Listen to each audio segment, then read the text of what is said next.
नहमदुहु व नुसल्ली व नुसल्लिमु अला रसूलिहिल करीम अम्मा बादु फ़अऊज़ु बिल्लाहि मिनश शैतानिर रजीम बिस्मिल्लाहिर रहमानिर रहीम।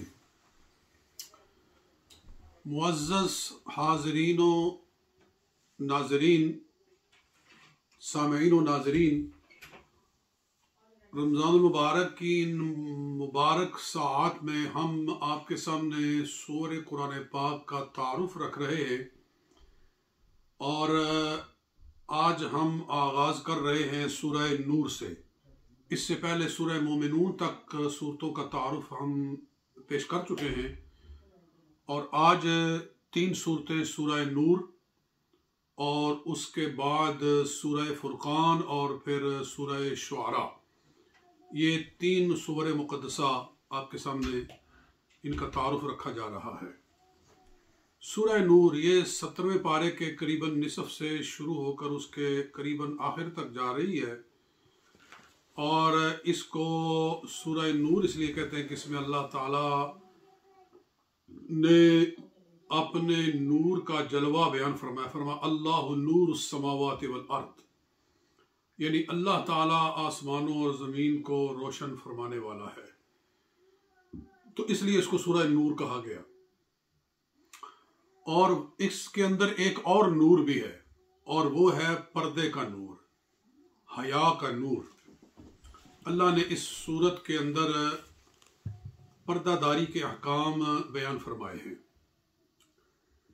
और इसीलिए एक हदीस है मुस्तदरिक के अंदर कि नबी पाक सल्लल्लाहु अलैहि वसल्लम ने फरमाया कि अपनी बच्चियों को सूरह नूर सिखाओ, अपने बच्चों को सूरह मायदा सिखाओ और अपनी बच्चियों को सूरह नूर सिखाओ। तो इसलिए फरमाया बच्चियों को सूरह नूर सिखाओ कि इस सूरत के अंदर अहकाम पर्दा है। मसलन इसमें फरमाया गया है कि जब किसी घर में जाओ तो इजाज़त लेकर जाओ, ताकि कहीं ऐसा ना हो कि उनकी पर्दादारी में फ़र्क आए। और यह भी इरशाद फरमाया गया है कि मुसलमानों, मोमिनों, निगाहें पस्त रखो, ऐ औरतों तुम भी अपनी निगाहें पस्त रखो। कुल लिल मुमिनीना यग़ुज़्ज़ू मिन अब्सारिहिम, और आगे फरमाया वकुल लिल मुमिनाति यग़ुज़्ज़ुन मिन अब्सारिहिन्ना। औरतों को पस्त निगाही का हुक्म दिया गया, मर्दों को पस्त निगाही का हुक्म दिया गया। और फिर उसके बाद यह भी इरशाद फरमाया कि औरतें अपनी जीनत को ना जाहिर करें मगर वो जो खुद ही जाहिर है, और अपनी जीनत को अगर जाहिर करे तो अपने शौहरों पर जाहिर करे। फरमाया वला युबदीना ज़ीनतहुन्ना इल्ला लिबुलतिहिन्ना औ आबाइहिन्ना औ आबाइ बुलतिहिन्ना औ अबनाइहिन्ना औ अबनाइ बुलतिहिन्ना औ इख्वानिहिन्ना औ बनी इख्वानिहिन्ना औ बनी अख़वातिहिन्ना, कि वो अपने बालों को या अपनी कलाइयों को नंगा रख सकती हैं किन के सामने? शौहर के सामने, बाप के सामने, दादा के सामने, या अपने शौहरों के बाप के सामने यानी ससुर के सामने, या भाइयों के सामने, या भाइयों के बेटों के सामने, या बहनों के बेटों के सामने यानी भांजों के सामने या भतीजों के सामने।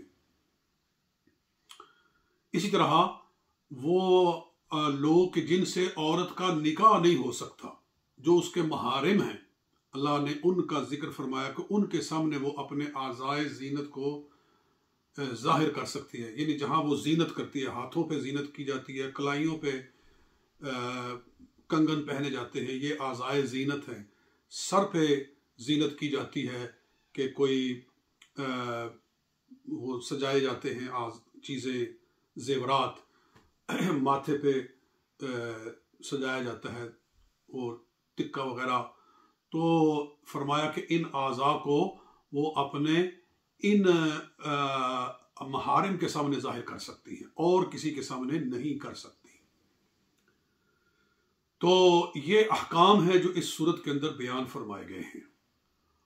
तो मुसलमानों पर ज़रूरी है कि वो अपनी बच्चियों को इस सूरत की तालीम दें ताकि उन्हें पर्देदारी का पता चले और वो अपने पर्दे का तहफ़्फ़ुज़ करें। इसी में औरत की इज़्ज़त है, इसी में औरत का तहफ़्फ़ुज़ है, इसी में उसकी नामूस की हिफाजत है। और इसमें एक और भी सूरत के अंदर फरमाया कि बदकारी करने वाले मर्द और बदकारी करने वाली औरत यानी कि गैर शादीशुदा, उनको कोड़े मारो, 80-80 कोड़े। ये भी इसी सूरत के अंदर बयान हुआ है, यानी एक ये हद शरी भी बयान की गई है। और इस सूरत के अंदर अल्लाह ताला ने दीगर भी कई इसमें मज़ामीन हैं, अगर उन सब की तफसील में जाएं तो वक्त दरकार है। हम खुलासा ही पेश करना चाहते हैं और हर सूरत में से कोई ना कोई ख़ास चीज़ आपके सामने रखते हैं कि जो हमारी ज़िंदगी के साथ ताल्लुक़ रखती है और जिसको सामने रख के हम अपने अखलाक को, अपने किरदार को, अपने अमाल को संवार सकते हैं। अच्छा, उसके बाद 18वें पारे के तकरीबन आखिर से आखिरी दौर को जो है वहाँ से सूरह फुरकान चल रही है।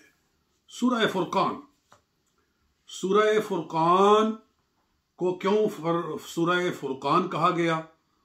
फरमाया कि तबारकल्लज़ी नज़्ज़लल फुरकान अला अब्दिही लियकून लिल आलमीन नज़ीरा, कि अल्लाह वो है जिसने फुरकान नाजिल फरमाया अपने बंदा ख़ास जनाब मोहम्मद सल्लल्लाहु अलैहि वसल्लम पर, लियकून लिल आलमीन नज़ीरा, ताकि वो बंदा ख़ास यानी रसूलुल्लाह सल्लल्लाहु अलैहि वसल्लम तमाम आलमीन के लिए नज़ीर बन जाएं, तमाम आलमीन के लिए नज़ीर बन जाएं। यहाँ से ये सूरह फुरकान शुरू हो रही है। तो हजूर सल्लल्लाहु अलैहि वसल्लम को आलमीन का नज़ीर फरमाया गया, और नज़ीर का माना नबी होता है, नज़ीर का माना डराने वाला। और जब भी कुरान पाक में ये लफ्ज़ इस्तेमाल हुआ है, अंबिया के लिए इस्तेमाल हुआ है। जैसे कि जहन्नम में जब जहन्नमी जाएंगे तो कुरान फरमाता है कि फरिश्ते कहेंगे कि अलम यअतिकुम नज़ीर, क्या तुम्हारे पास कोई नबी नहीं आया था? कालू बला क़द जाअना नज़ीरुन फ़कज़्ज़बना, कहेंगे कि हाँ हमारे पास नज़ीर तो आया था लेकिन हमने उसको जुटलाया। तो मालूम हुआ कि नज़ीर का माना कुरान पाक में ये एक इस्तिलाह है, बतौर नबी इस्तेमाल होता है। तो हजूर सल्लल्लाहु अलैहि वसल्लम को आलमीन का नज़ीर कहा गया है, यानी आपको तमाम जहानों का रसूल फरमाया गया है। और इसलिए दूसरी जगह फरमाया गया वमा अरसलनाका इल्ला रहमतल लिल आलमीन, आपको तमाम जहानों के लिए रहमत बनाकर भेजा गया है। तो जब आप तमाम जहानों के लिए नज़ीर हैं, तमाम जहानों के लिए रहमत हैं, तो फिर आपके होते हुए किसी दूसरे नज़ीर की और किसी दूसरे रसूल की ज़रूरत नहीं और गुंजाइश नहीं। देखिए, अल्लाह रब्बुल आलमीन है, उसके होते हुए किसी रब की गुंजाइश नहीं है।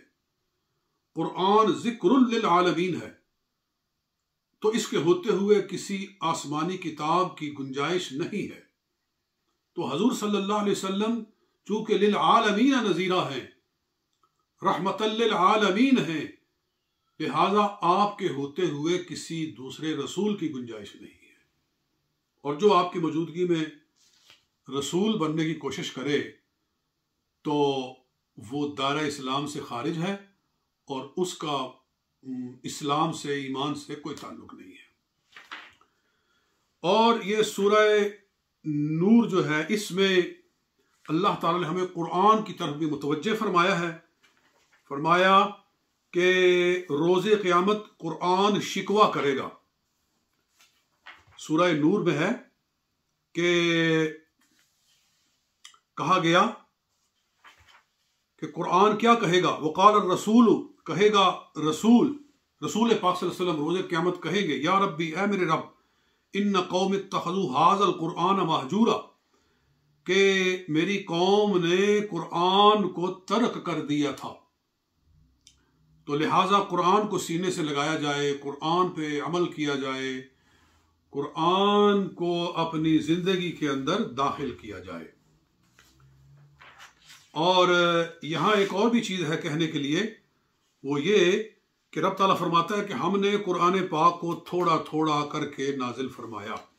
वक़ाल लज़ीना कफ़रू, कहते हैं कुफ़ार, लौला नुज़्ज़िला अलैहिल कुरान जुमलतन वाहिदा, कि कुरान हजूर अलैहिस्सलातु वस्सलाम पर इकट्ठा क्यों नहीं उतारा गया।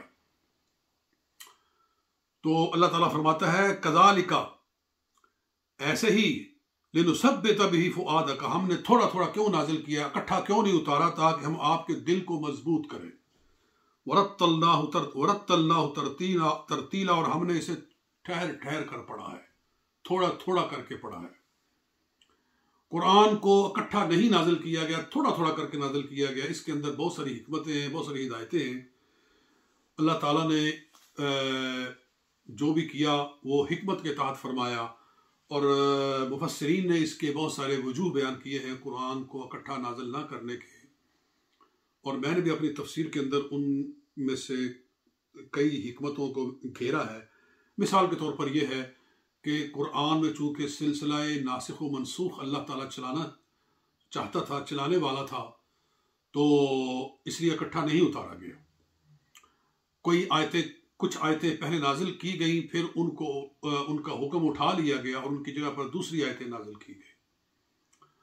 और कुरान इसलिए भी इकट्ठा नहीं उतारा गया कि कुछ लोगों पर किताब इकट्ठी उतारी गई, तो बहुत सारे अहकाम जब उनको इकट्ठे दिए गए तो उन्होंने लेने से इनकार कर दिया।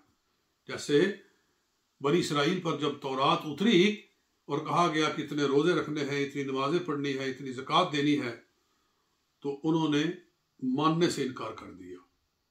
अल्लाह ताला ने रहमत फरमाई अपने महबूब सल्लल्लाहु अलैहि वसल्लम की इस उम्मत पर कि इनको सारे अहकाम इकट्ठे नहीं दिए, बल्कि थोड़े थोड़े करके दिए, ताकि ये कोई भी इस वजह से कुरान से पीछे ना हटे कि ये सारे अहकाम हम इकट्ठे कैसे पूरे करेंगे।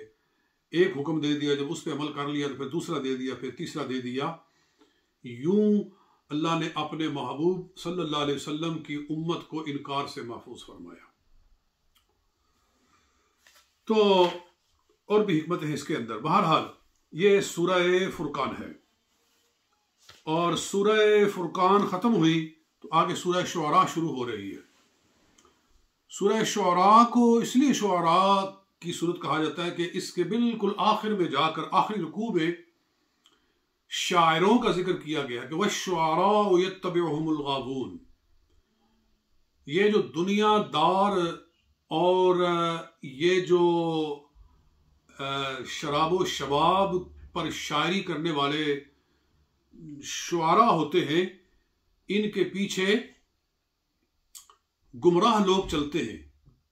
वश्शुअराउ यत्तबिउहुमुल गावून, के गुमराह लोग, सरकश लोग इनका पीछा करते हैं, इनकी पैरवी करते हैं। अलम तरा अन्नहुम फी कुल्लि वादी यहीमून, देखते नहीं हो कि हर वादी के अंदर ये भटकते फिरते हैं। तो अल्लाह ताला ने झूठे शायरों की मजम्मत फरमाई है, यानी ऐसी शायरी की मजम्मत फरमाई है कि जो सरासर मुबालगा आमेजी पर और कज़िब व इफ्तिरा के ऊपर मबनी हो। अल्लाह ने उसकी तरदीद फरमाई कि ऐसी शायरी नहीं करनी चाहिए।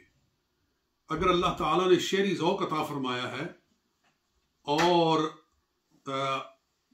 अपने ख़यालात को नज़म की शक्ल में ढालने की इस्तेदाद अता फरमाई है, तो फिर नेक मकासद के लिए शायरी की जाए। अल्लाह ने उसके साथ में वजाहत भी फरमा दी कि कौन से शुअरा अल्लाह को पसंद है। फरमाया इल्लल्लज़ीना आमनू व अमिलुस सालिहाति। मेरे सामने वो आयत मार्का में लाता हूं कि फरमाया कि कौन से शायर अल्लाह के पसंदीदा हैं।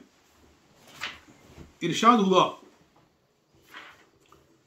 कि वश्शुअरा यत्तबिउहुमुल गावून, गुमराह लोग शायरों की पैरवी करते हैं। अलम तरा अन्नहुम फी कुल्लि वादी यहीमून, क्या देखते नहीं हो कि हर वादी में ये भटकते फिरते हैं। व यक़ूलून मा ला यफ़अलून, और वो कुछ कहते हैं जो वो करते नहीं हैं।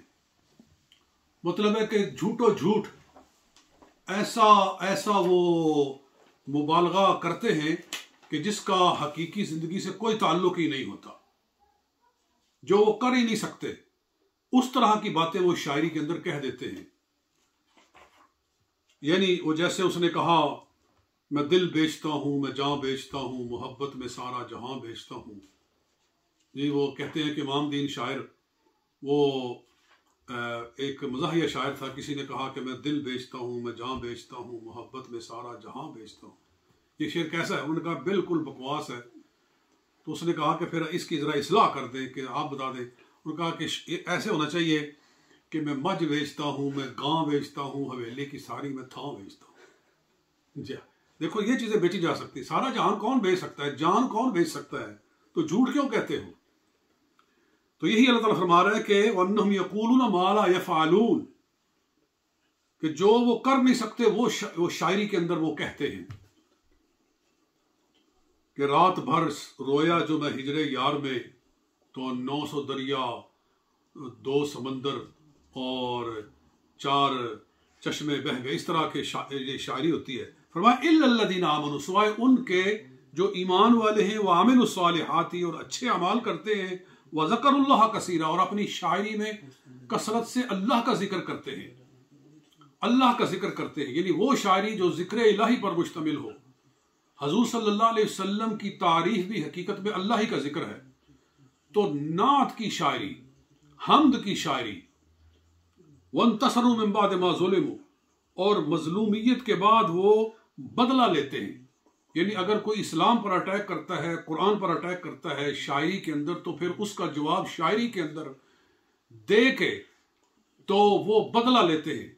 और नबी पाक सल्लल्लाहु अलैहि वसल्लम के शुआरा थे हजरत हसन बिन साबित रजी अल्लाह ताला, हजरत काब बिन मालिक रजी अल्लाह ताला, हजरत अब्दुल्ला बिन रवाहा रजी अल्लाह ताला।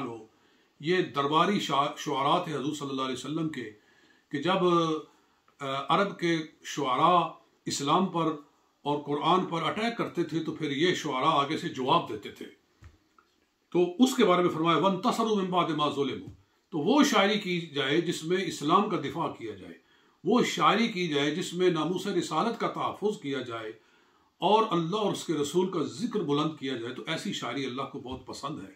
या फिर अखलाक हसना पर शायरी की जाए, उम्मत को बेदार किया जाए और उनकी गलतियों का एहसास दिलाया। जैसे कि अल्लामा इकबाल अलैहिर्रहमा ने कौम को जगाया, उनको आज़ादी का दर्स दिया अपनी शायरी के ज़रिए, तो कौम बेदार हुई और फिर उन्होंने एक वतन हासिल किया। तो इस तरह की शायरी जो है वो अल्लाह ताला को पसंद है। तो इसलिए इसको सूरह शुआरा कहा गया है। वैसे इसके अंदर और हद मज़ामीन हैं, हिकमत के, हिदायत के। मूसा अलैहिस्सलाम का जिक्र खैर, और फिर नूह अलैहिस्सलाम का, इब्राहीम अलैहिस्सलाम का, हूद अलैहिस्सलाम का, सालेह अलैहिस्सलाम का, शुएब अलैहिस्सलाम का, लूत अलैहिस्सलाम का, सब अंबिया किराम, यानी कसीर अंबिया किराम का जिक्र खैर इसके अंदर हुआ है। और अल्लाह ताला ने बताया है कि जब रसूलों का इनकार करती थी कौमें, तो उन पर अल्लाह का कैसा कैसा अज़ाब आता था। और हमें बताया गया है कि तुम पर अज़ाब नहीं आ रहा तो तुम इस बात पर फ़ख्र करो कि तुम उम्मत मोहम्मद मुस्तफ़ा सल्लल्लाहु अलैहि वसल्लम हो। उनकी वजह से आज काफिरों पर भी वो अज़ाब नहीं उतर रहे जो पहली कौमों के कुफार पर उतरते थे। तो लेकिन उन पर पकड़ आ सकती है कुफार पर, और वो जिहाद के ज़रिए। अल्लाह ताला हमें कुरान की सही फ़हम व बसीरत नसीब फरमाए। मा अलैना इल्लल बलागुल मुबीन।